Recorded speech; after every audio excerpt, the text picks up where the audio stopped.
एकदा मी सरकारला सांगितलं होतं मराठी जातीत की बेकार आहे, येईने जर एकदा मनावर घेतलं ना मुळ्या जाळशी सुट्टी ती अन्नाचा विचार करीत नाही, पाण्याचा नाही. त्याची परिस्थिती आज आली. फडणवीस साहेबांनी, शिंदे साहेबांनी समजून घ्यावं. त्या गायबाण्याच्या येवल्याच्या छगन भुजबळाच्या नादी लागू नये.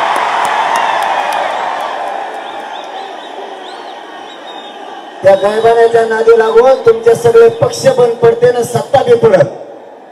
त्याच्यामुळे त्याच्या नादी लागू नका.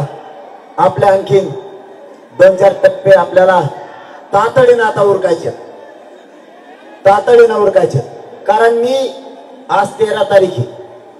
उद्या मी आता उठाच येत नाही मला, कारण मला उद्या दुपारूनच मला वाटतं रिंगण सोहळ्याला तिकडच्या सोलापूर जिल्ह्यातल्या बांधवांना मला दर्शनाला बोलवल्यामुळं वाखरी, बरोबर ना,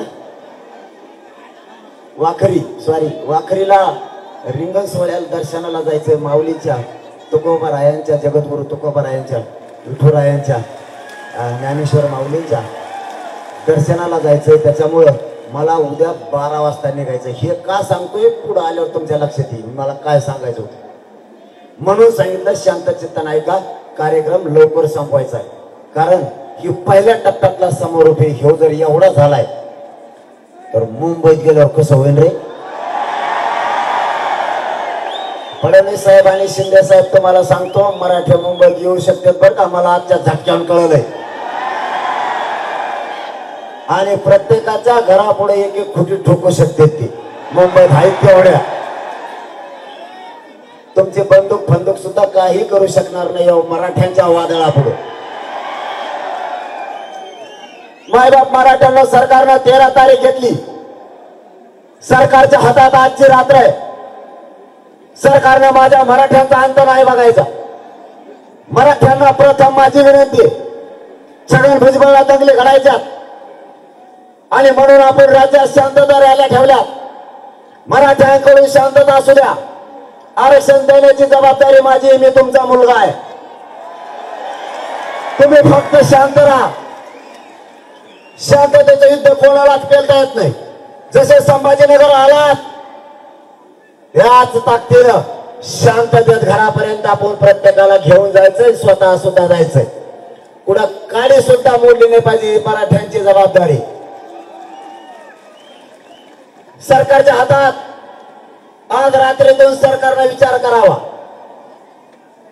मी उद्याचे उद्या निर्णय घेणार होतो, तेही या संभाजीनगरच्या 72 असणाऱ्या माझ्या मराठा समाजाच्या समक्ष मी सांगणार होतो. उद्याचे उद्या निर्णय होणार होता, परंतु उद्या दुपारून मला माऊलीच्या दर्शनाला जायचं.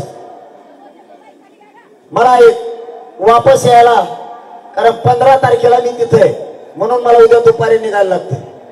16ला मी वापस येणार आहे. 17 तारखेला महाराष्ट्राची धाकटी पंढरी श्री क्षेत्र नारायणगडावरती माझी आस्थे पूजा ठेवली विठुरायाची. त्यामुळे माझा 17 तारीख पण गेली.